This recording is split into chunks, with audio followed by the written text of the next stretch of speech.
Nation, welcome back to Get in the Truck!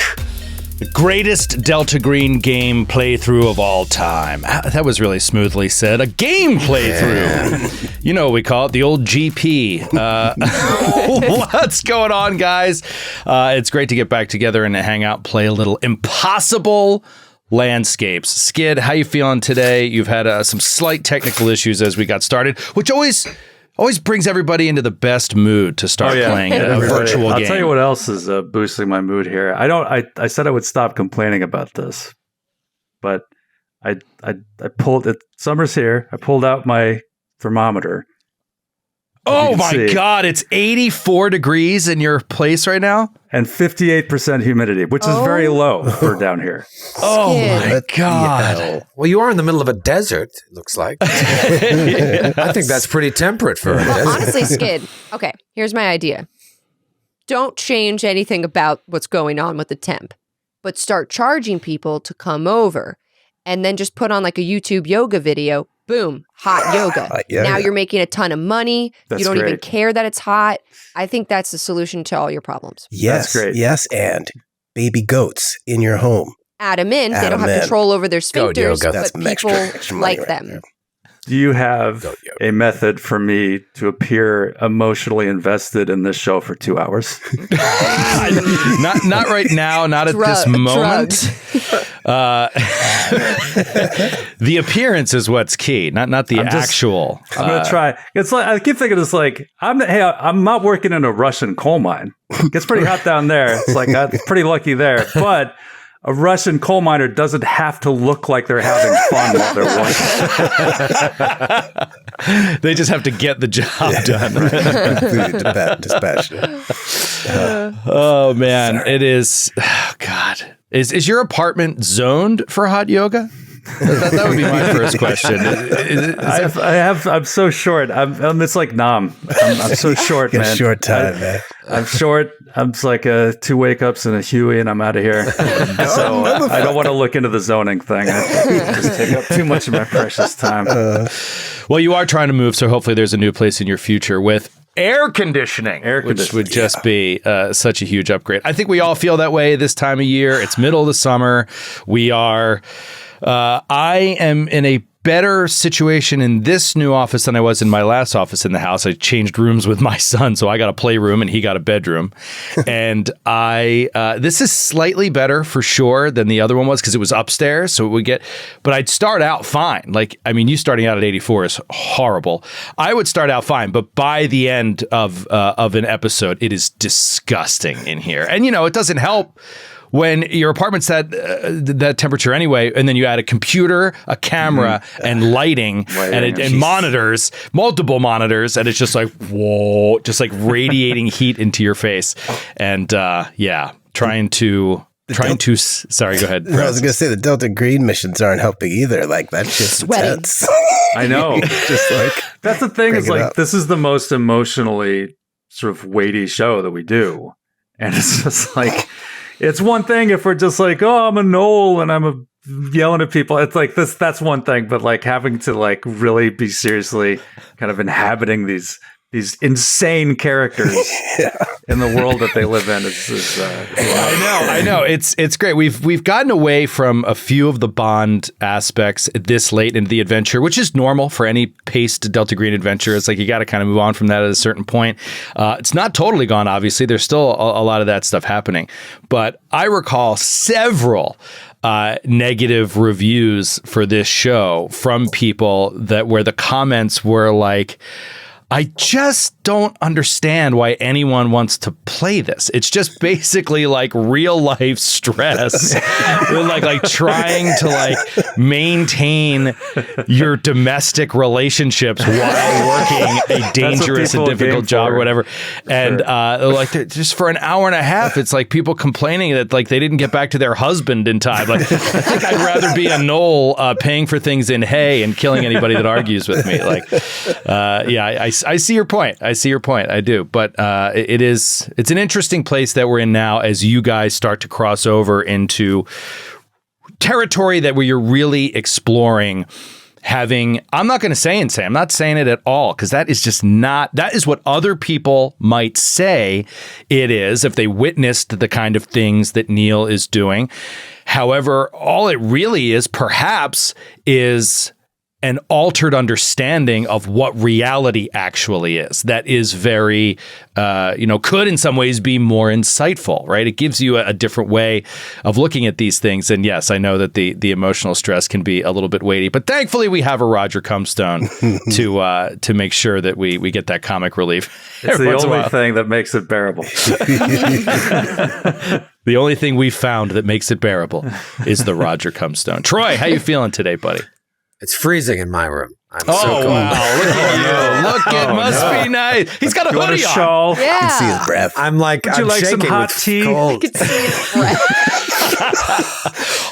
Yeah, I mean, within seconds of purchasing this house, we had central air installed, and it's the single greatest purchase a human being can ever make. But the problem is since I moved the office down here after Evie was born, and we moved our bedroom, it gets so cold down here. I guess it's a good problem to have. But there's sometimes I'm working and I'm like, I have to go outside for a little bit. I'm actually too cold to work. Yeah, I got to go outside to warm up. It's that way in my basement too. Like that, we have this HVAC system that was here when we moved in, and it gets so cold in the summer down there, and it gets so hot warm. Why can't I live in one of your basements? Why am I living? How did I get fucked here? I don't understand. Why can't I live in one of your basements? I've never had someone exclaim that to me before, Skid. That was a first. I thought they were all like this. I don't understand. Oh man! All right, let's get back into it. We touched on a little bit of Skid's challenges with this game, playing the difficulties of a person who is descending into a completely different understanding of the reality around them, and that is as a result of Neal's extended exposure to the King in Yellow and his machinations. You guys have all. Since escaping from the Dorchester House mental facility, have been trying to figure out if you are back in the real world. However, things seem a little bit off in one way or another. And most recently, we saw that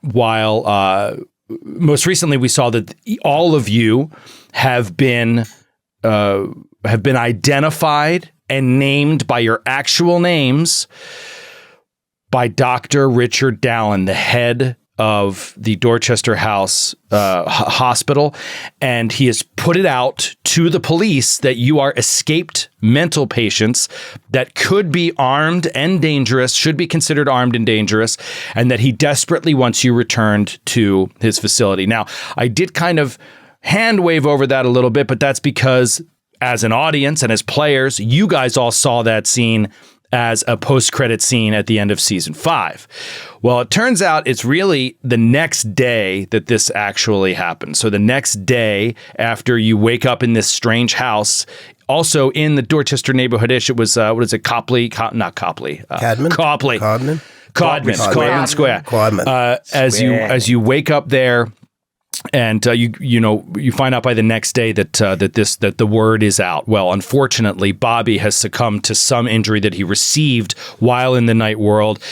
Doctors have helped him, but he's still comatose. His mind elsewhere right now, somewhere in a city named Ythil, with his father and with a bunch of troops fighting some sort of urban combat. Very strange, but he seems to be crossing over a little bit and hearing things perhaps his actual physical body is hearing within the hospital. And one of those things is potentially that he's been identified as one of the escaped patients whose faces went up on the board.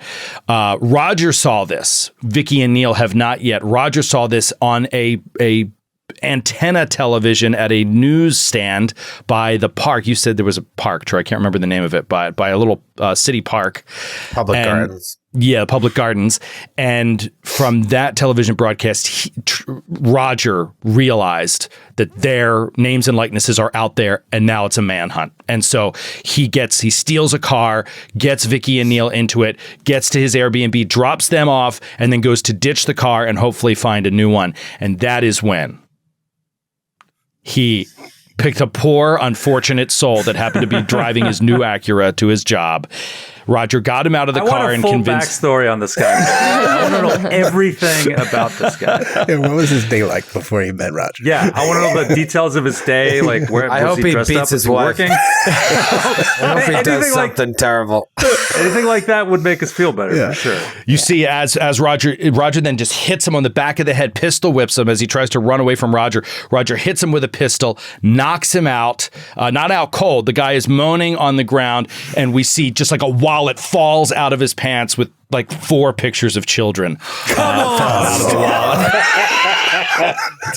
No, Roger clocks this guy over the back of the head. He goes down, starts moaning, while the other guy, the chef that Roger stole the forest green, what was it? Hyundai Sonata from, is banging in the trunk, yelling, "Help, help." This is in a rather...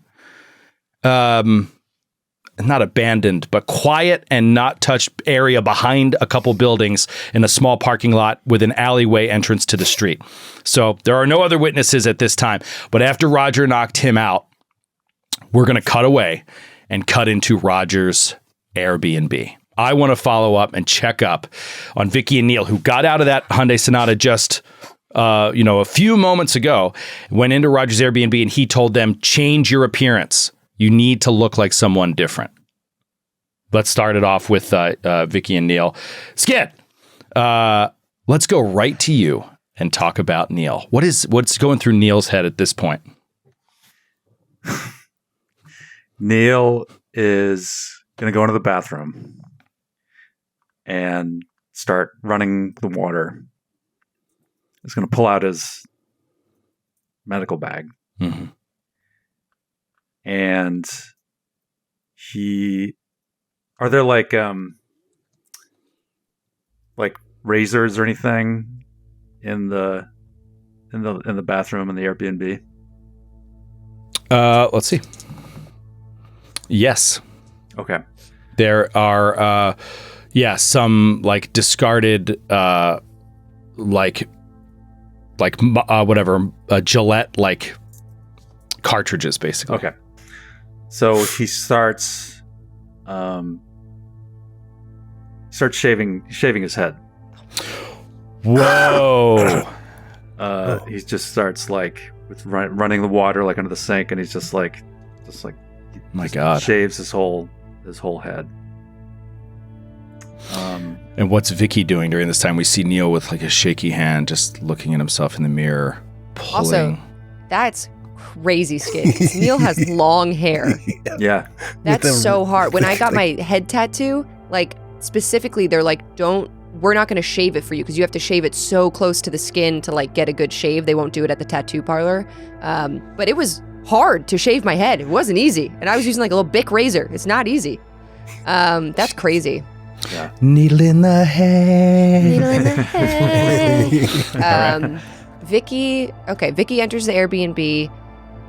I think she goes to the bedroom and closes the door. There's lots of rolled up tissue paper all over the place. like 40 like wads of tissue paper. It's everywhere. You have to like wade through it with either your foot or your arm. Wade through it? You have to do at least one of these or something with your foot.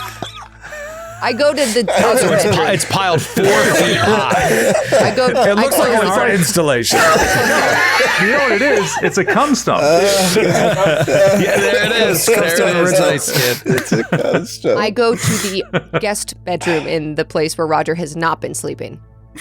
It's also full. Oh my God. You go to the next bedroom, you're like, oh my. It's everywhere.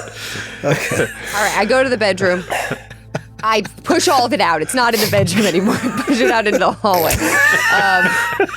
And I'd like to open up the closets to see if the homeowners, like if they left anything, or if it's one of those Airbnbs where there's like nothing, like no pots, no pans, no clothes. Or if there's some personal belongings left behind that Vicki can change her clothes. Because she also gets into the room. She's kind of like, oh my God. Oh my God. She give me a luck roll. Rank. Okay. Just up we and haven't down. showered in like 3 dimensions. 3 different multiverses she has not showered. Yeah, Right. Neal has. Neal took like an 8.5-hour shower. I took an 18-hour shower, so I'm okay. 50. 50. What does that mean? What 50 does is that the mean? most perfect That's the coin landing number. on its edge. Yeah. 50 is the most perfect number you could actually roll. 50. So, rolling a 50, you... Oh, wow. Yeah.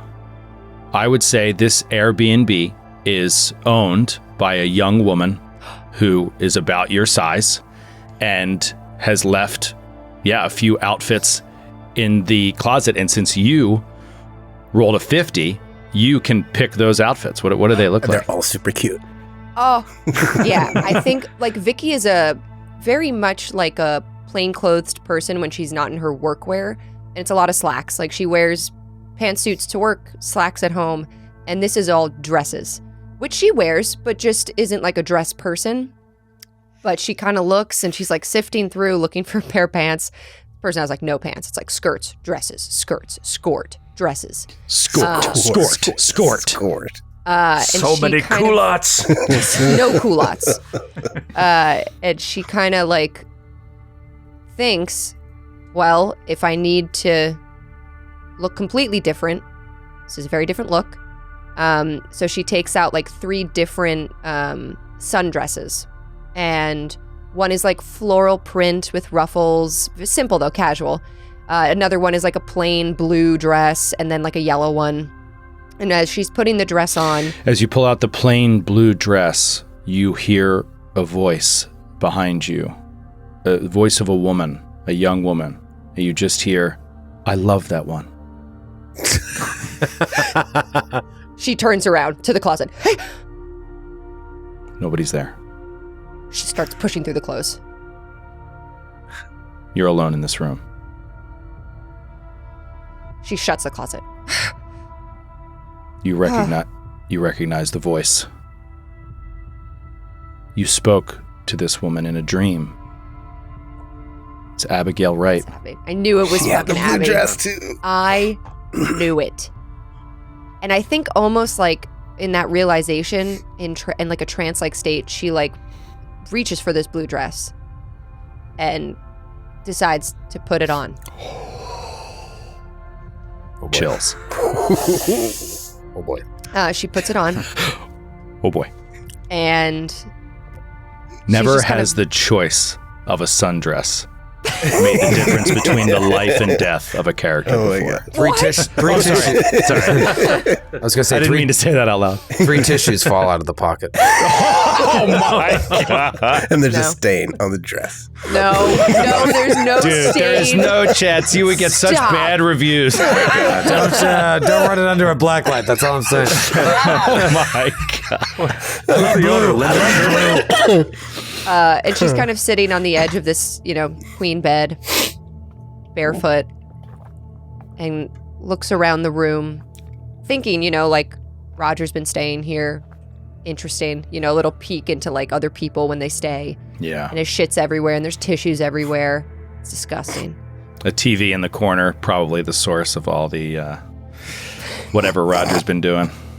Vicki wants to see how much pay-per-view he's been buying, so she No. turns on the TV. There's just stacks of VHSs. Oh, there's VHS. All like weird 80s porn. Does he travel with it? I think actually, Vicki's like looking around and it's kind of quiet as she hears the water running. Wait, do you turn on the television? I think she actually does. I think in this moment, she's kind of like just sitting there. There's nothing else to be done. And maybe she needs like a second of distraction or noise to just block out the noise in her head. So she turns on this little TV. What's the hospital? Do you guys remember? Is it it's like Carney something? Or? That Bobby's at? Yeah. Oh. Carney? Carney. It's just called Carney Hospital.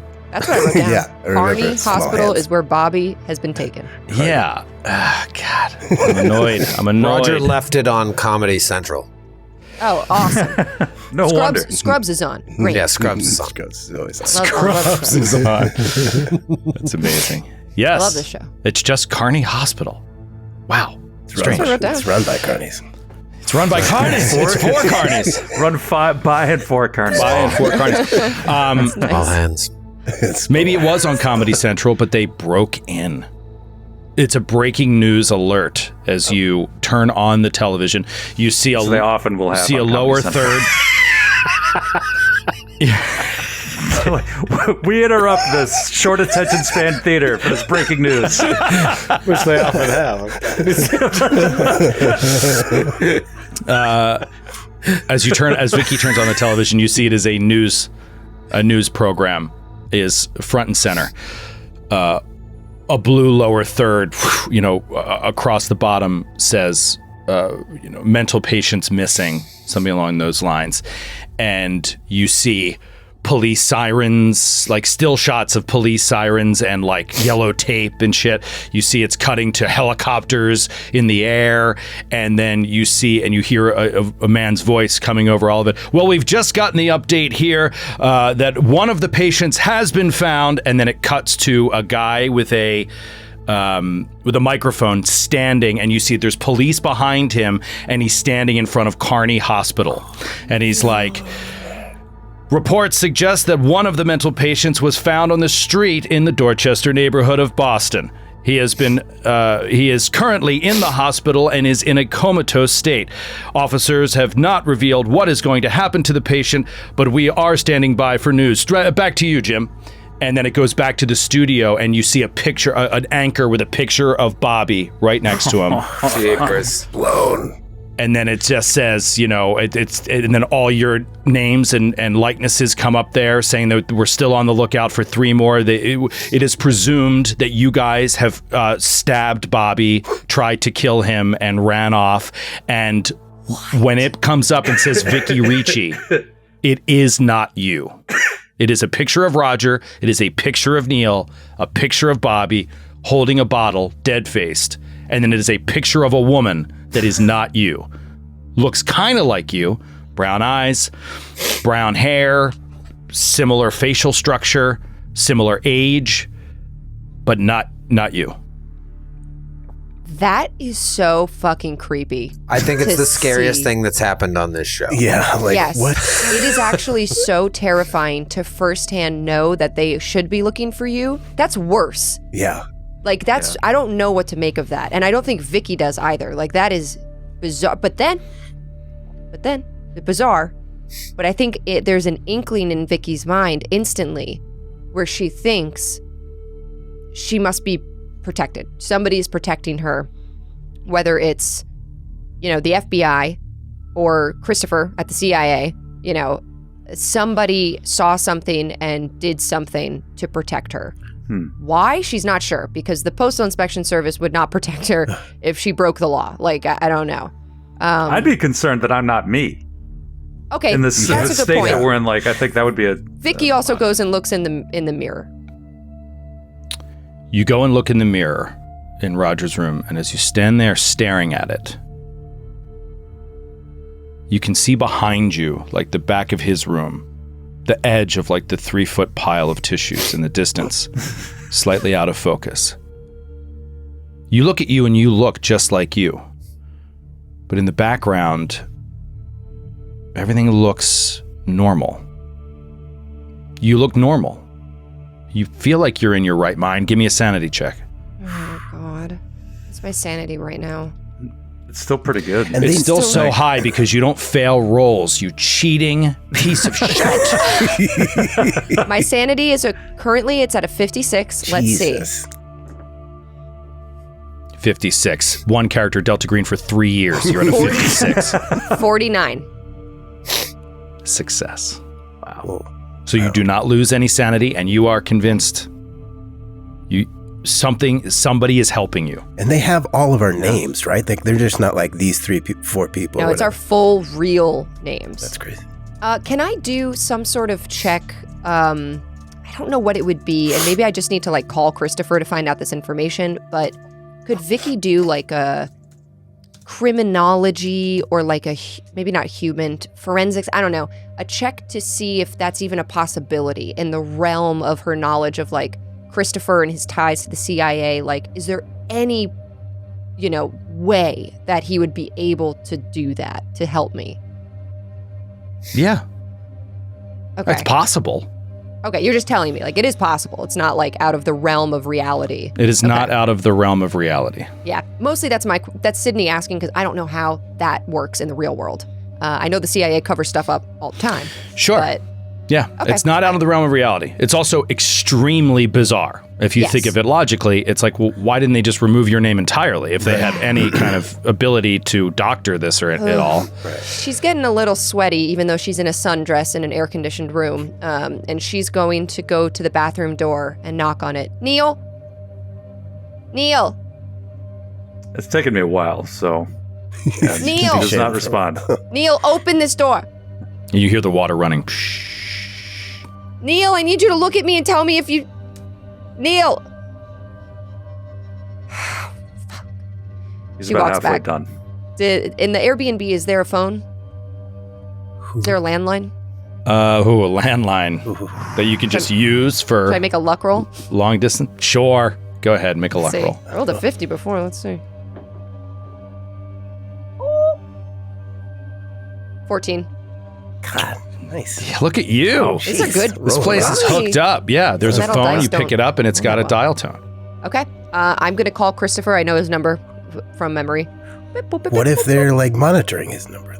No, I don't know. Vicky's not thinking about that. Oh shit. She calls Christopher's number. Brrr. Brrr. Brrr. Click. Yeah, hello? Hey, Hey, you all right? I'm okay. Good. Are you all right? Yeah. Yeah, I'm fine. You sounded a little off last night. I thought maybe you just needed a good night's sleep, but I tried to call Sam. I haven't gotten in touch with him yet, but I'm sure he's fine. I'm going to try again in an hour or so. I've got a meeting at noon, and then I'll call after that. And as he's talking, you start to hear the murmuring of voices, like as if he's not alone. He's been compromised. Are you at work? They're triangulating your location. No, not yet. The first thing I had was at 12 o'clock, so Who's in the I background, slept in a little. Christopher? What? Who's talking in the background, Christopher, if you're not at the office? I have no idea what you're talking about. Damn it, Vicky. And then all of a sudden, you start to hear these voices, like a cacophony almost of voices, like people talking, people laughing, and it's just like in the background, but it's like getting a little bit louder. I have no idea what you're talking about. I'm at home. I just told you. What's wrong with you? What? Well, then why do I hear people talking in the background? It sounds like you're in a restaurant or something. You start to hear music, like stringed instruments playing. Fuck. This volume gets louder. Now it sounds like Christopher is talking to you in the middle of a party. Can I try He's to like, Vic, is your friend all right? And it's hard to hear his voice over the din of like all this noise in the background. Is your friend all right? Can I try to like subdue that? God. Can I try to like shake myself out of that to be like, that's not real. That's not real. Sure. Give me a willpower roll. Willpower times 5. Okay. Vic,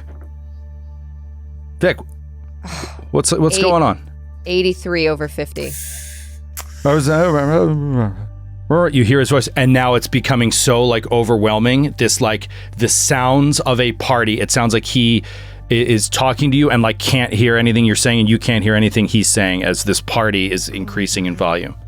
Christopher, I need your help, but I have to go. I need to talk to you. Tell but I her have she to go. has to come. You hear this voice in the background, and it sounds exactly like Abigail.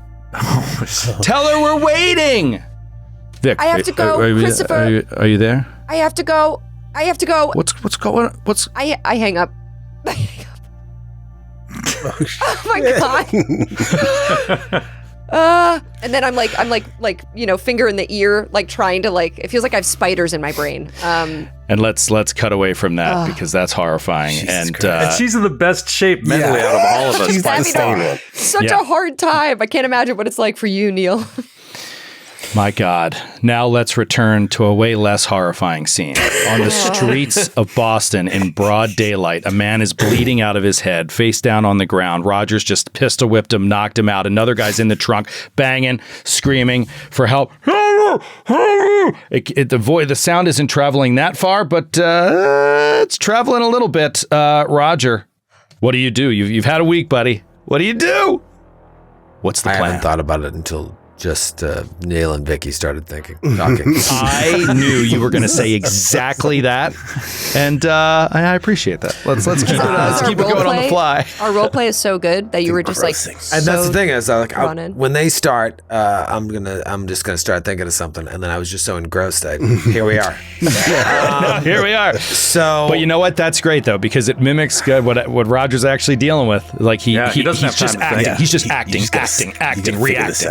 I imagine that, like, as he's running after and tackling this dude, he gets like a flashback to Michelle Van Fitz's apartment when he had to like run and tackled her and she smashed her head on the fireplace. Yeah, that's a good one. I wish I would have thought of that. Good job. It's that like same feeling. Now, Roger had no guilt about her because she had crossed over. Whether she did so willingly or not, in his mind, she was a willing participant in the madness, and he didn't care about her death. This is an innocent person. At the same time, I have to imagine part of Delta Green training is the mission above all. And then that means that sometimes you have to dispose of innocent people because you have to protect Delta Green. And even though this is an unsanctioned unofficial mission. Let's clarify.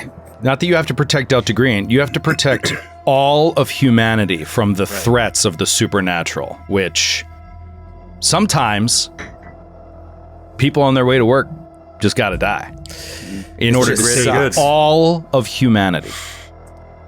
I think this is part of the reason Roger didn't want to be a part of this anymore, why he wanted to just go to an island, because he knows that like tough decisions like this have to be made, and he spent his entire life just killing people. And while some of them deserved it, some of them don't, and it's all blurred the lines where he just doesn't want to do this anymore. And so he hears the banging in the trunk, he hears this guy, sees blood on the ground. And my initial plan was to call the homeless guy over, give him the keys to the car, and be like, "There's something in the trunk for you," and just fucking take off. That was my brilliant plan. That didn't work because the guy is, this is a recurring crazy person. Yeah, he ran off. Adventure. There's something more going on with that guy. Yeah, so now he sees this guy on the ground and the guy in the trunk. So, I'm going through the same thing. The guy starts reaching to the right, shaking blood on his palm for his phone, which is on the ground about 4 feet away from him. Yeah, starts reaching for his phone. Grabs, steps on the guy's hand, grabs the phone, puts it in his pocket. And he's like, "I'm really sorry. I'm sorry. No, please. No, I'm sorry. Let's go for a ride." And he picks the guy up and drags him over to the trunk of his car. Pops the trunk, throws him in the trunk of his car. He doesn't give up much fight. In fact, he's almost dead weight, but he's enough that he's not pure dead weight, but he is really knocked out completely, but really debilitated by that hit to the head. And he's just like, as you get him into the trunk, he vomits in the trunk. That's a shame. And he shuts the trunk. Click, you shut the trunk. Coming from over 10, 20 feet away. Roger turns towards that trunk. Roger walks over to the trunk. And he slides up to it. And he puts a key in the trunk. He says, Stop banging. The bang stops. Can you hear my voice? Yeah. Okay. Yeah. Today's your lucky day. But only if you take the opportunity I'm about to give you. Yeah, man. Anything, man. Please. You can take the car. You can take the car. How long have you been a chef? 16 years. Are you good at it? Yeah, I'm good at it. He's like leaning, his mouth like on the trunk. Did you always want to be a chef? Yeah. Do you feel like you're living your best life? I don't know, maybe not. What would you rather do? Well, I want to be a chef. I just maybe somewhere else, that's all. Okay. I want to go to France. Yeah. Perfect your craft. Learn from the masters. I get it.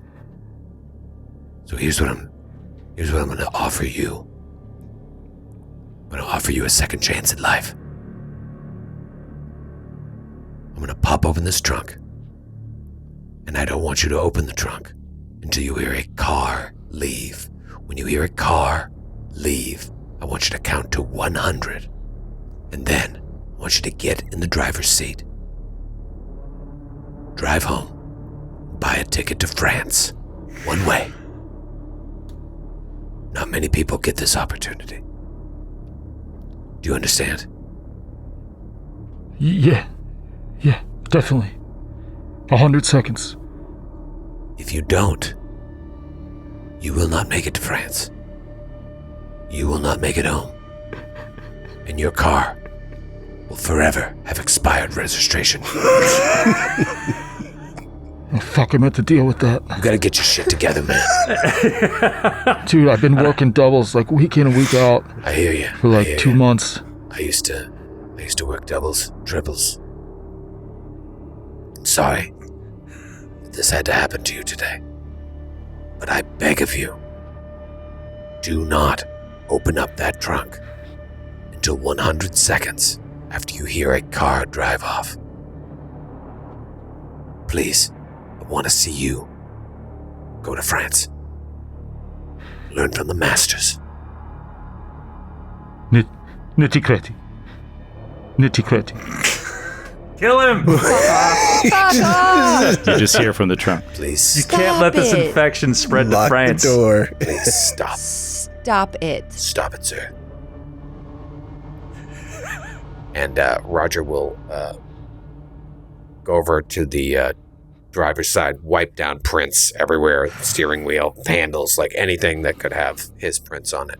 Does the Give same. me a roll. Same with the keys. What kind of? Criminology, maybe, or Yeah, I did a good roll too. Let me see which skill I can succeed on with this roll. yeah. If you can pitch something else, that I'm fine. I never know how to do like to know exactly what police would be looking for. I think is criminology. Forensics? It's probably forensics. Forensics which I have too. a 0 in. You could roll either one. Yeah, I mean, You I don't need to be like a forensics expert to No, cover but your we're tra- I just mean, it would saying. help. I feel like it's you might stealth, miss but something. There's something stealth to Yeah. it. I rolled an 18, and if I use stealth, that would be under 77. That's not bad. If nothing else, I'm being thorough Yeah. in my approach to this. I imagine there was some sort of training here, and so then he puts the keys in with the clothed hand, pops the trunk, and just like make sure that it doesn't open. That's it. We good? Trunk flies open. Guy has a knife and No, I'm just kidding. Skid's eyes went like, why? No, nothing. No movement. Billy Bats. Right. Nitty-gritty. Don't open this trunk. 100 seconds after you hear the car. In fact, Roger will take the keys out and like put them on top of the trunk so it kind of weighs it down a little bit. He's like, all right. Good luck. And he walks over to the car, turns it on. He's watching that trunk. It's just sitting there, not moving. And he drives And he off all the pulls time off. watching. All the time watching. The trunk never moves till you turn around a corner, and we still never see the trunk open. We'll see what happens there. Let's take a quick break, and when we come back, Francis might play with us. I'm watching everything go down. It's great.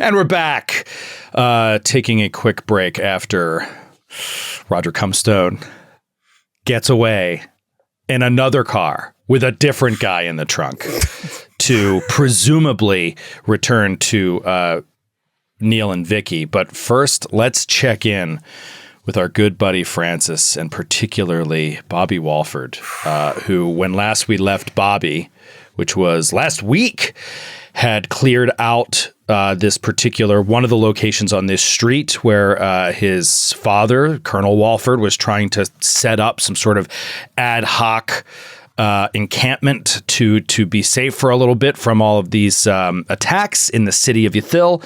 And we do know through what Vicki saw on television that, like, it's already been reported to the police that he is in the hospital in Boston. So a lot going on in the world of Bobby. But what we open up on here is just Bobby and Private Lavallee sort of at rest.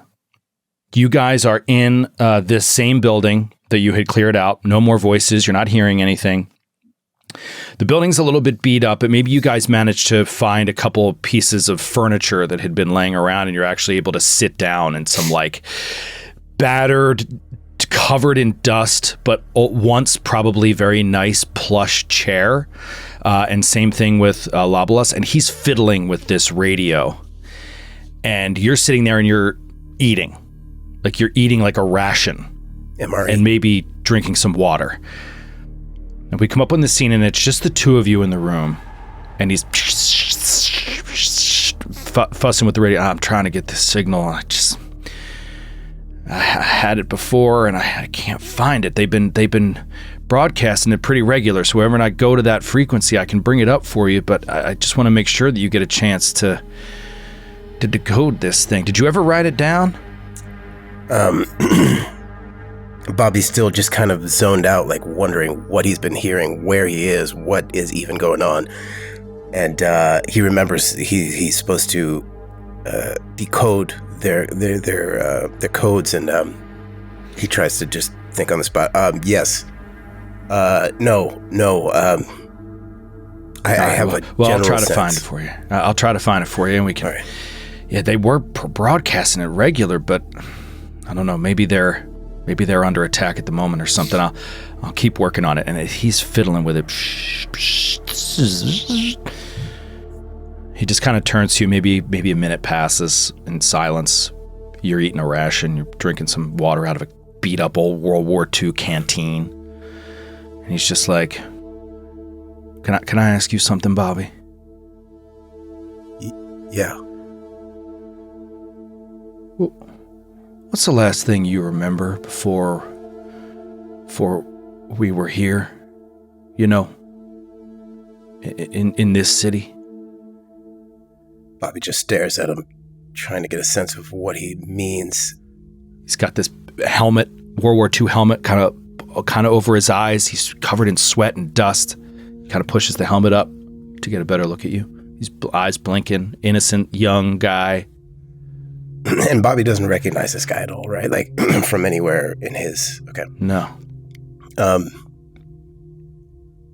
You know, Private, I wonder that myself sometimes. I don't really... My memory of what happened before is hazy. You don't remember nothing? I mean, how did you get here? How did you get... And he looks around, like, make sure nobody's listening. How'd you get to the city? I can't say I know. I just... has something to do with the Colonel. Oh, yeah? He looks down, looks warily around, keeps working at the radio. Okay, and then Bobby's intrigued by that question. So where are you from, Private? I'm from Georgia, outside Atlanta, near Atlanta. You're an enlisted man? Yeah, that's right. I was drafted in 1942. Okay, Bobby's like 1942. In his mind, he's like, did we leave the house? Are we still in the Dorchester in that night world? He's trying to just get a sense of what the hell is happening. But this guy seems real. This guy seems like a person that has like a history. So this can't be a dream, can it? He's so confused. I mean, this is definitely reminding me of some of the books that we found that concerned a history to an alternative world. Yeah. Oh, so right. that's what I'm thinking. This has something to do with that. That's interesting. Is there, okay, so the uniforms that we're wearing, are they're U.S. uniforms? They're like World War II uniforms? Mm-hmm. Or, okay. U.S. World War II uniforms. And they're Yathil. Yathil is the city we're in. You've never heard of it. Never heard of that. And he's like, working it. Private. Hush. Oh, sorry, Private. What do you know about Yathil? He looks at you kind of frightened. Stands up, leaves the radio for a second, walks over to the door, and looks out of this like bedroom door down this hallway. You hear like this slight muttering of some voices down on a lower floor. Just sounds like other soldiers talking.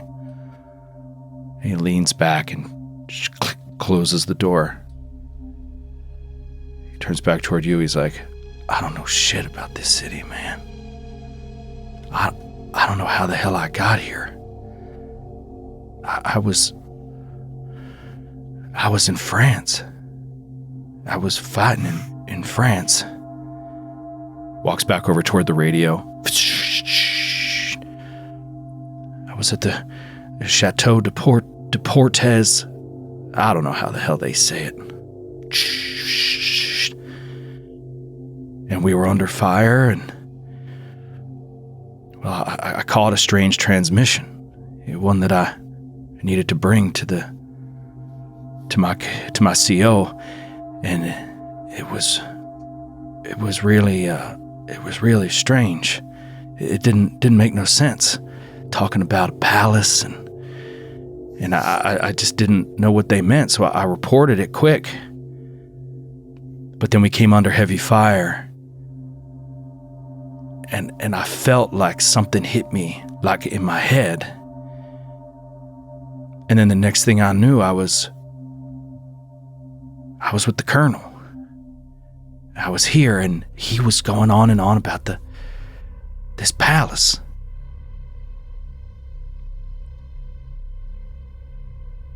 He keeps futzing with the radio, and all of a sudden he seems to zero in on something. And his eyes widen a little bit. He's like, this is it. I keep hearing it. Listen. This is it. And he's trying to like tune it in to the right spot. And as you come closer, let's try this. You hear this.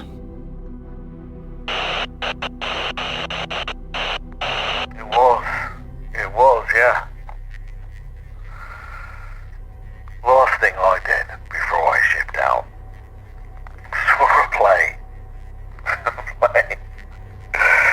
She drags me to some back alley mama's den to see this thing. Oh, bollocks. Last night at home, and instead of like going at it like rabbits until we pass out, I'm gonna go and see the Yellow Emperor. Oh, it was shit, mate. I can't stop thinking about it. I can't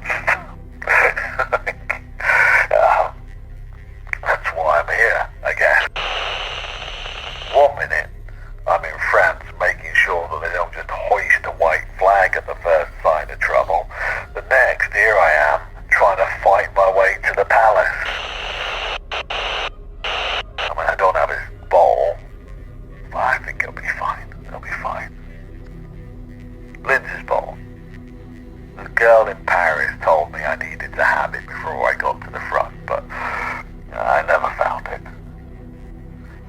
the Yank. She says she'll be waiting for me at the palace in a cornflower blue dress, so...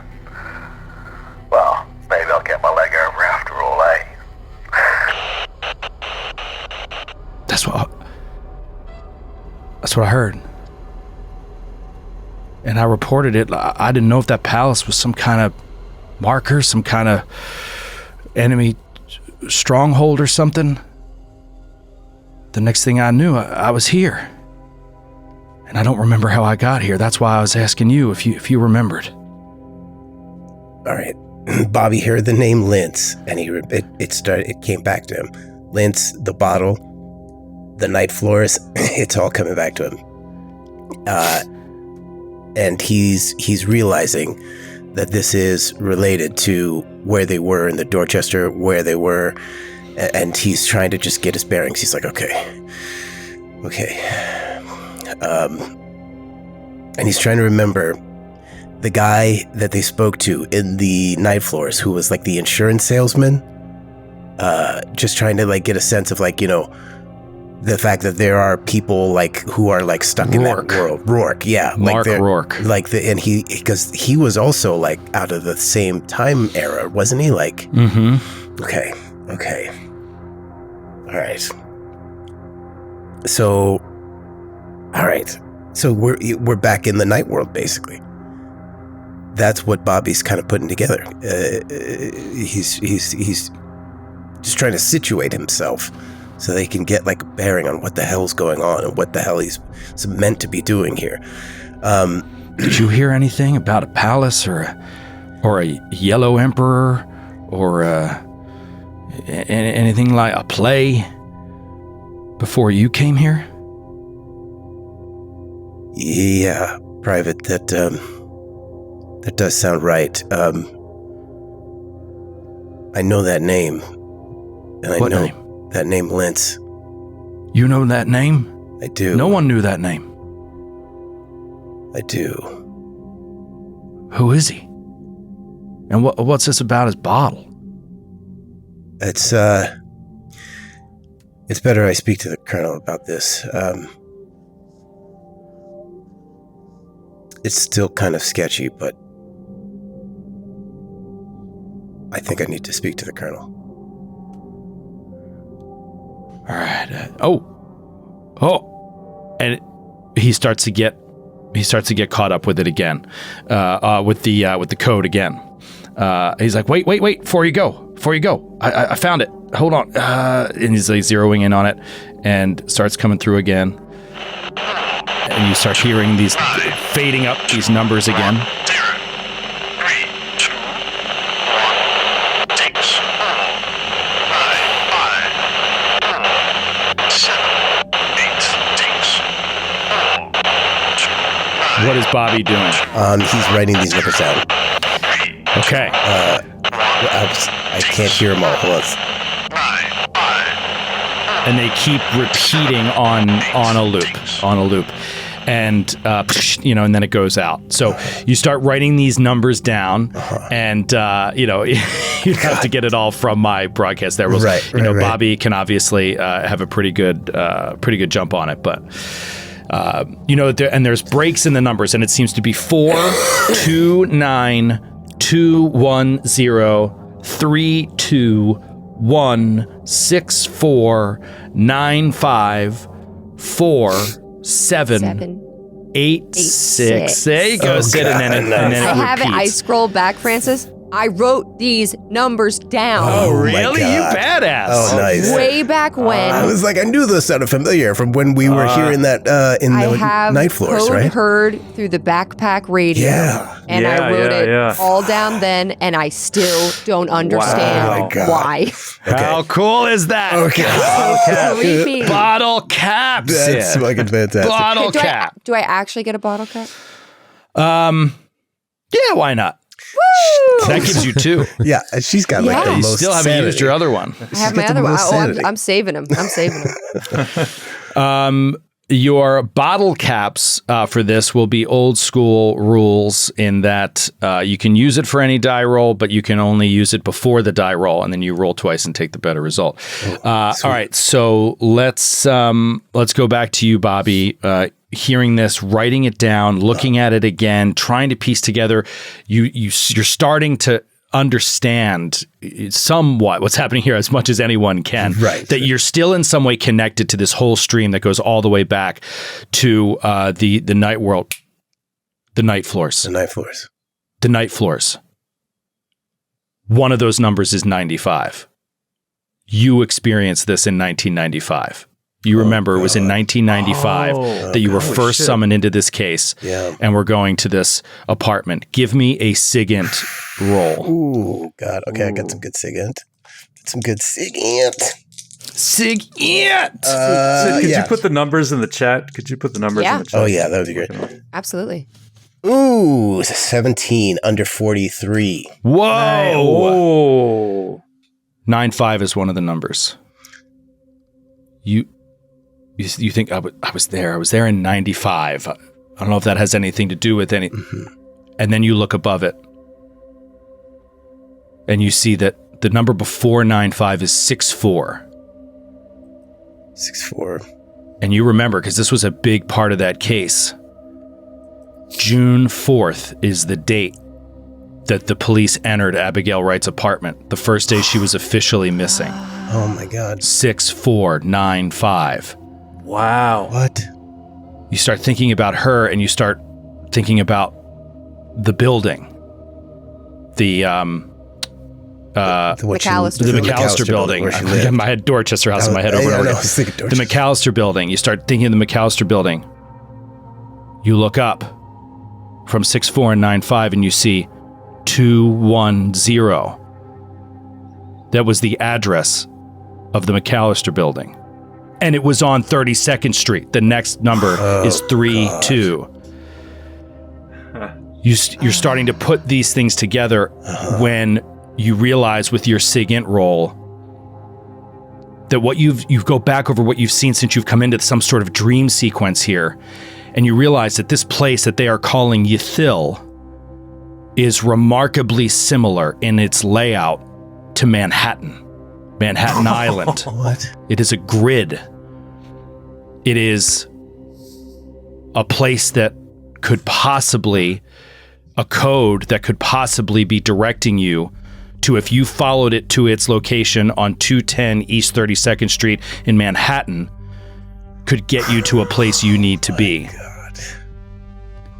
Perhaps this factory that the colonel spoke of, that they needed to reach in order to punch through to the palace. Perhaps. But just so we're clear, Sydney too, like as a player, we burned down the McAllister we blew building. That shit the fuck up, right? On that street. Oh, wow. Well, everything's blowing up in this place too, so... I'm so confused. Wow. Okay. Maybe that's how, maybe we started this war. Oh my God. Maybe it was us. Burning down. Oh my all God. along. Okay. Okay, so I have and I'm putting this all together, and I have the coordinates. The rest of the numbers aren't coming through exactly clear yet, but you know that 6495 is probably telling you something about a time or a date that would be beneficial to arrive at this place. Okay. But you don't know what date it is. You don't know what time it is. You're in this sort of otherworldly space. You're still trying to wrap your head around that. Mechanically, what I'm telling you is there are a series of SIGINT checks that have to be made, and you've succeeded at one. Okay. But you're starting to put it together. I was wondering if this is something that the scenario thinks that maybe the players would be able to figure out on their own. Right. Like, I'm like, how would I ever... It's like, oh, wait a minute. Of course. The address of the... Like, There's no way. There's no way. So I need to roll to figure out where... Or rather... I mean, so that roll got me that information that I have the dates and the McAllister building location.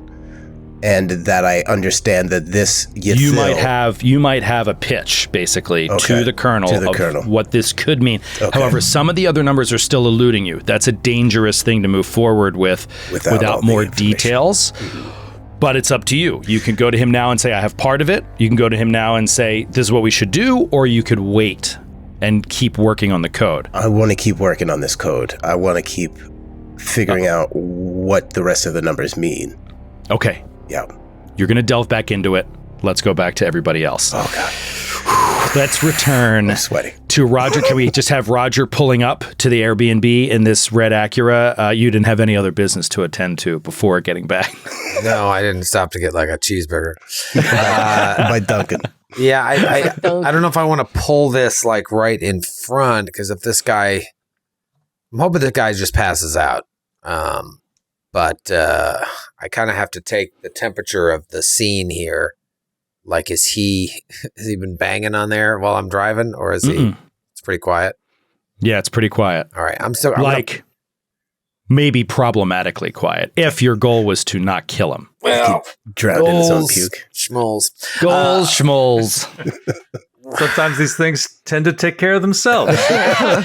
Of course, you did give it a bit of a kickstart, but no, it took care of itself. I'll kind of pull somewhere discreet and then sprint up to the apartment. Sprint up to the apartment. Love it. Okay, so you pull somewhere discreet, half a block away, whatever it is. You run up to the Airbnb and you run in. What does he see when he gets in there, Vic? Vicki is sitting outside the bathroom door with her back against it and her head leaning back and her arms crossed and her head in her arms. And she's wearing this like now sad looking blue sundress and her knees are knocked together and her feet. She just looks very deflated and defeated, and her head is in her arms, just hiding her face. She's got her eyes closed and she looks up when Roger walks in. And Roger sees her sitting in a sea of tissues, and he's like, sorry, I have a cold. Terrible cold. We gotta go. Where's Neal? He's in the bathroom. All right. He just walks over. Neal, your carriage is here. Come on, Neal. He's not gonna come out. What do you mean he's not gonna come out? He's been in there. He's not gonna come out. What's wrong with you? And Vicki looks at Roger in the eyes. She's clearly very upset. And she says, Roger, I feel like I'm going insane, actually. All right. Well, did you have something to drink? Are you asking me if I started drinking? Yes. No, Roger. No. I feel like I'm going insane because my entire world is crumbling around me, because I turned on the TV and I saw a news report about us. Yeah. But it wasn't me in the news report, Roger. It wasn't my face. Yeah, I saw the same thing. What do you mean you saw the same thing? Listen, there is a lot going on right now. What do you mean you saw the same thing? Why wouldn't you fucking tell me if that's what you saw? Because it doesn't matter. None of it matters. This is a game now. We either win or we lose. And if we lose, the least horrible thing that's going to happen is us dying. So you got to pull your shit together. You didn't have a drink yet? Maybe you should have one. We are the last line of defense between stopping this or having it take over. So if you want to quit in your little blue dress, sit there and sulk in a sea of tissues from my cold. From my cold. From my aforementioned cold. Then you do that. But if you want to save your life and Murray's life and every little Murray's life that's out there, And Murray's life? And Murray's life. And Murray? Recording star. She care about Anne Murray. She's a part of this too. Fuck Anne Murray. What did you say? If you want to save these lives, Oh, fuck Anne Murray? Oh, wow. Okay. Okay. You know what? Why don't you I stay? thought we liked Canada now. Then we've got to go. Matthew. We've got to go right now, and we've got to take Neal to New York City.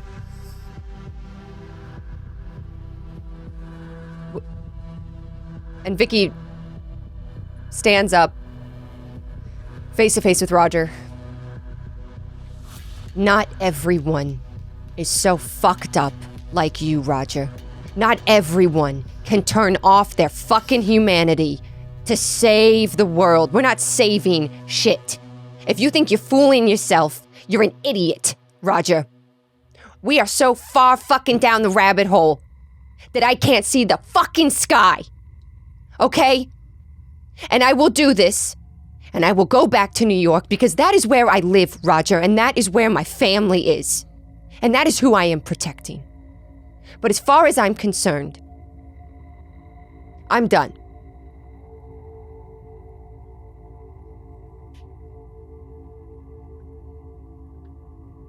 You don't have a family. Nothing matters anymore. I'm not delusional. I understand what's at stake here. But it's out of my hands. There's a mission. And I'm just gonna keep my head in the game. So you're either with us, or you're gonna go hang out with your family in New York and expect nobody to come knocking at your door.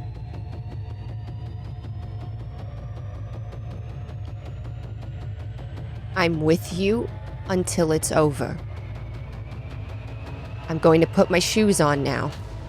Also, Bobby is compromised. They surrounded the hospital. There are news trucks there, and I don't think we can save him.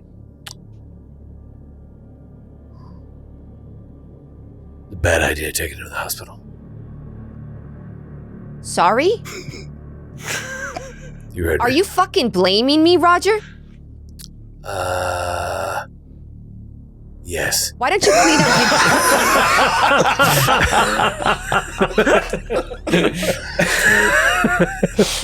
Vicki gets very quiet, which is when she gets very scary with Roger. And she says, why don't you clean up your fucking DNA from this Airbnb so we can get out? I am going to put my shoes on now, and then I am ready to go. All right, let me get Neal. Neal! Hey, Neal! Your carriage is here. All right, and before you're able to knock on the door opens. Oh. And Neal steps out. He's got a towel around his shoulders, shirtless, completely shaved head. Oh my God. This is awesome. With steam coming out from the bathroom behind him. And sort of runs his hand like over his newly shaven head like a tall, skinny Colonel Kurtz. And he sort of in a moment of clarity is looking around at the piles of Kleenex everywhere. And he goes back in, like gets his medical bag and picks a little packet of prescription strength antihistamines and hands it to Roger. Zips it up. He's like, New York we go now? Yes. Yes. I've got to change.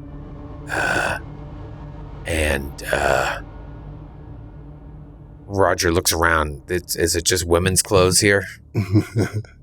Well, you brought your clothes here. Yeah, You're in your Airbnb. Airbnb. But they're all Roger clothes. They're all the same shirt. The same. I'm looking for like a Hawaiian print shirt. It's all Hawaiian print shirts and army surplus pants.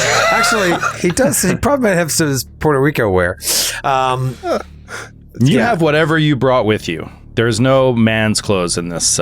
Sydney already did the lock roll. She superseded you. All right, so Roger will dig through his bag, and sure enough, he pulls out a Hawaiian shirt. And he takes off his cap, and he's got like a shaved head. He hasn't shaved his face in a while, so his hair's getting a little thicker. He just looks in the mirror, and he's trying to like fuck around with his face a little bit and stuff. And he puts the shirt on. He just takes his clothes off in the apartment. Ripped. Puts the Hawaiian shirt on. I mean, shredded. And he's like, and he grabs that bottle of bleach that he took, and he just like puts it. He starts. He just drinks it. You want some, Vic? You thirsty?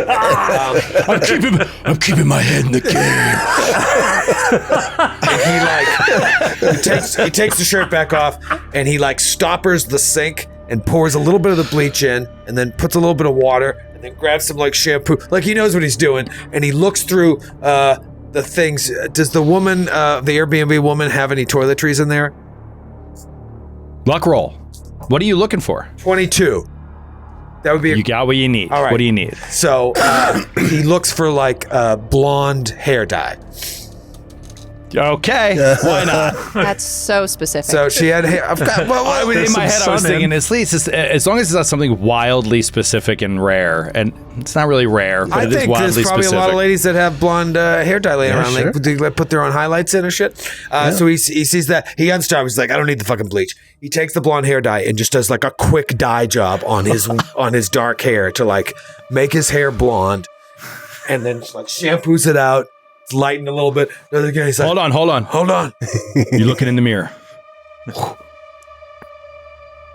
The mirror starts to wave. Going on now.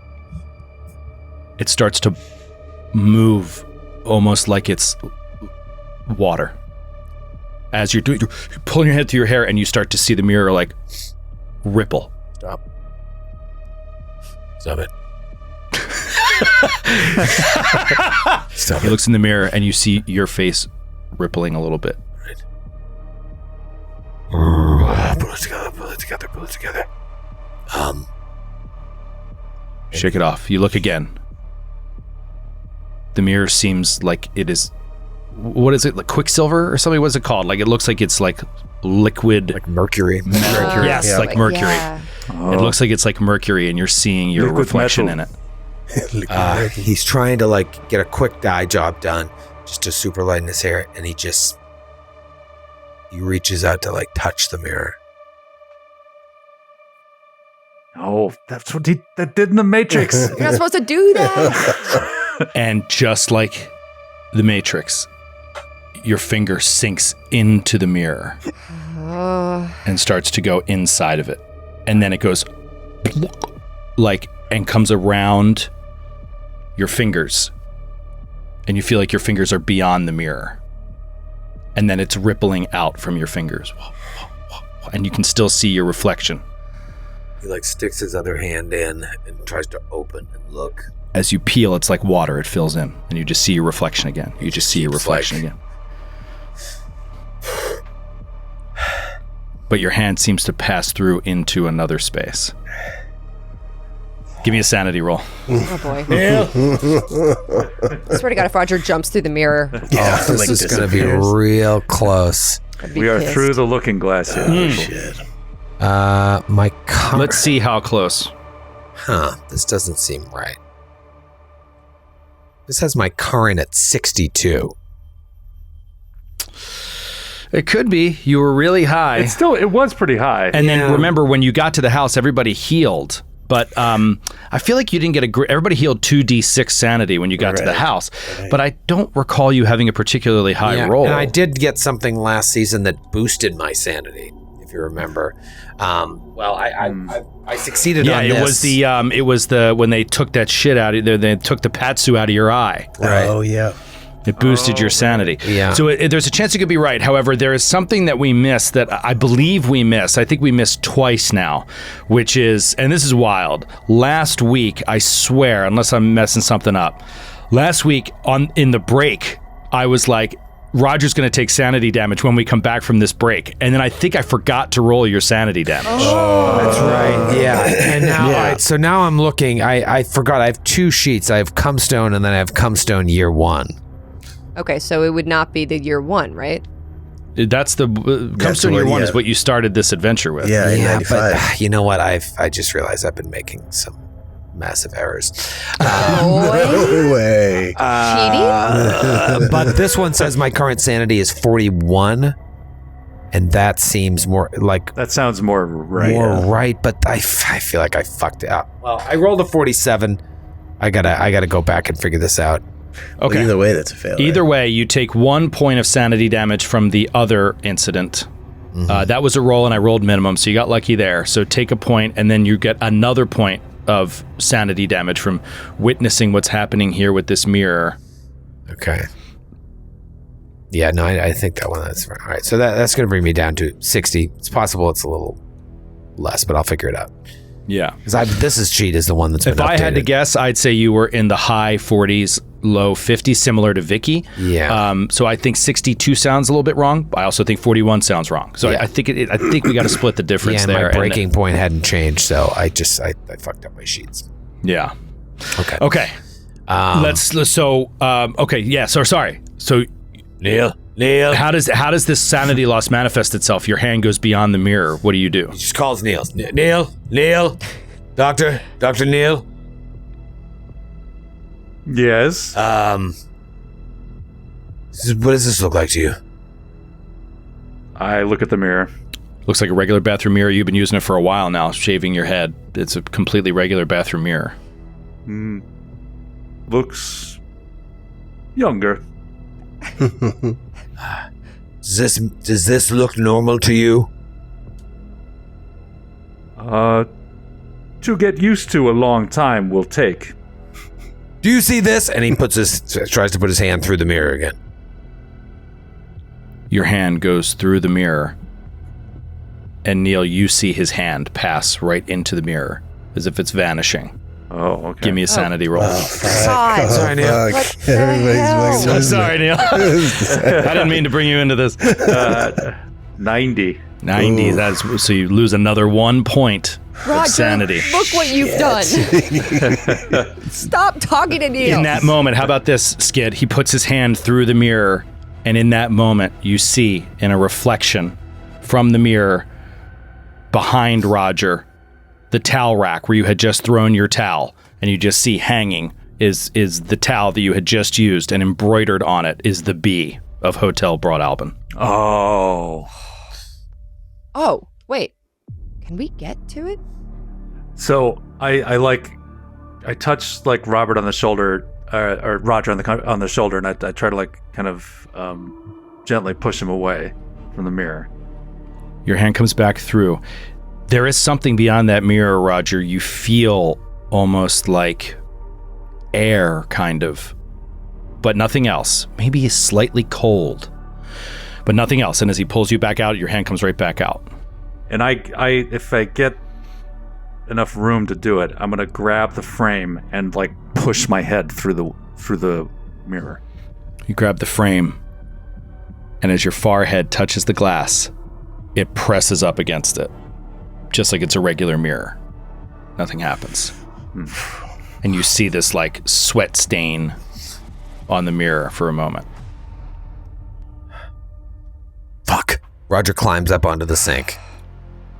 And Climbs up onto the sink. he climbs up onto the fucking sink and sticks his head through.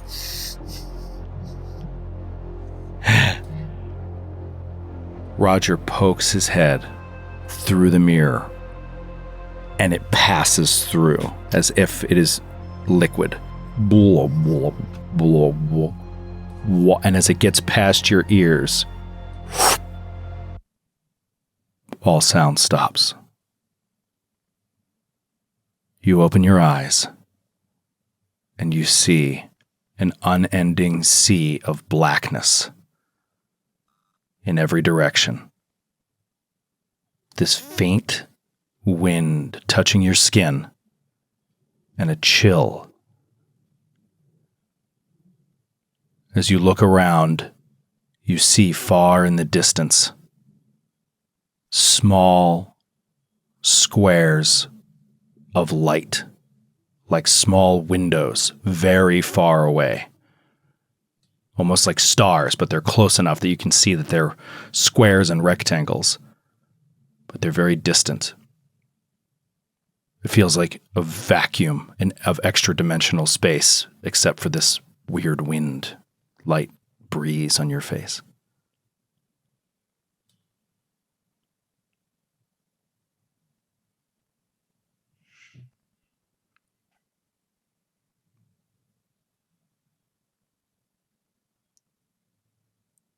Hey. Your voice sounds very muffled to your own ears. What's going on? You see some of these points of light in the distance start shifting, moving slightly. But only slightly. You can barely hear yourself and you hear no response.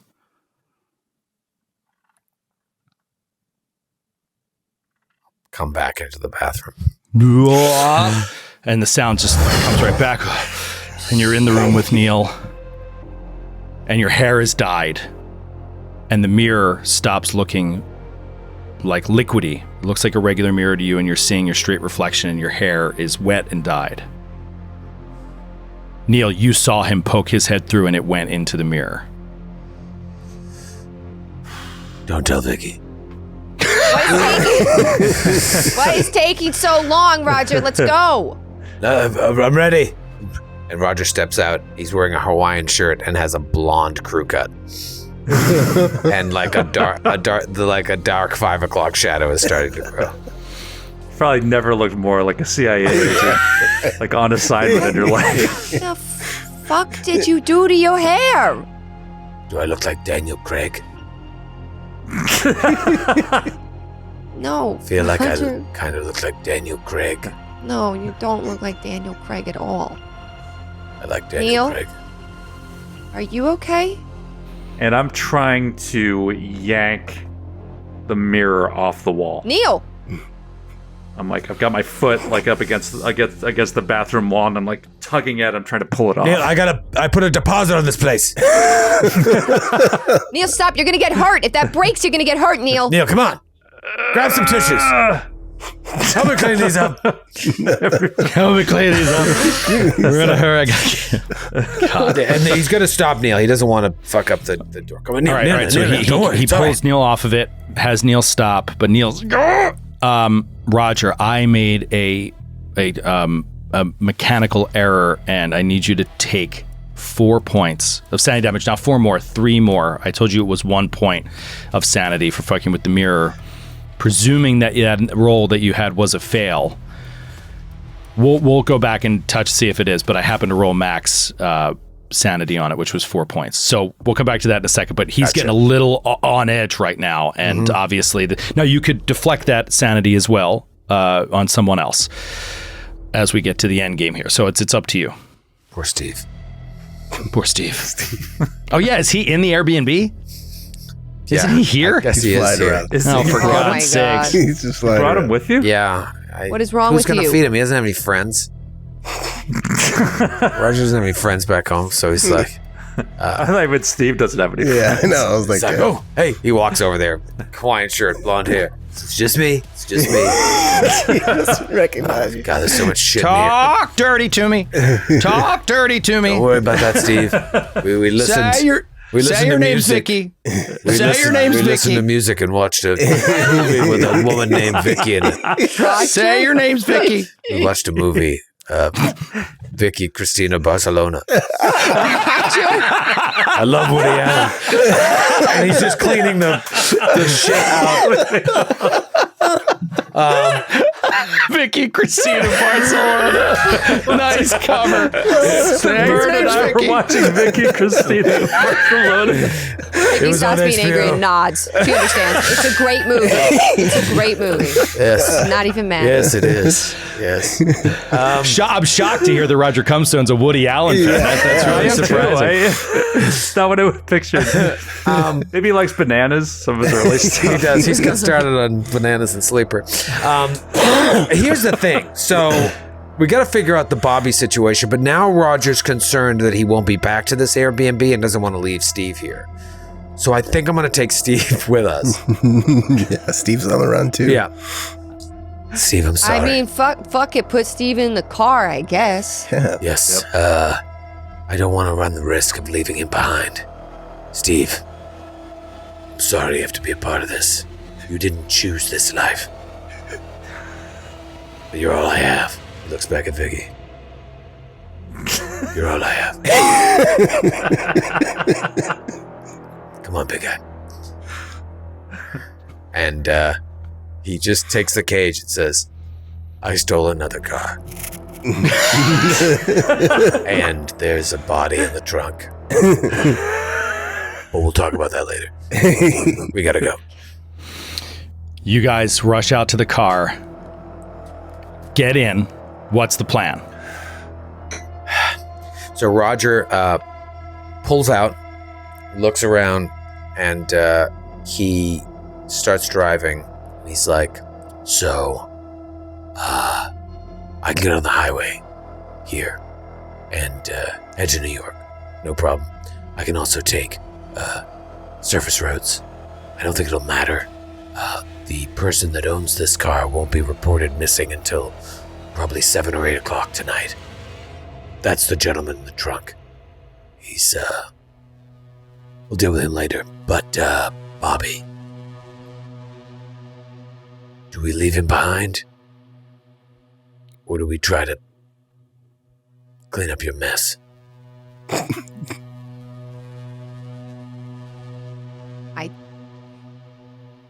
My mess was not.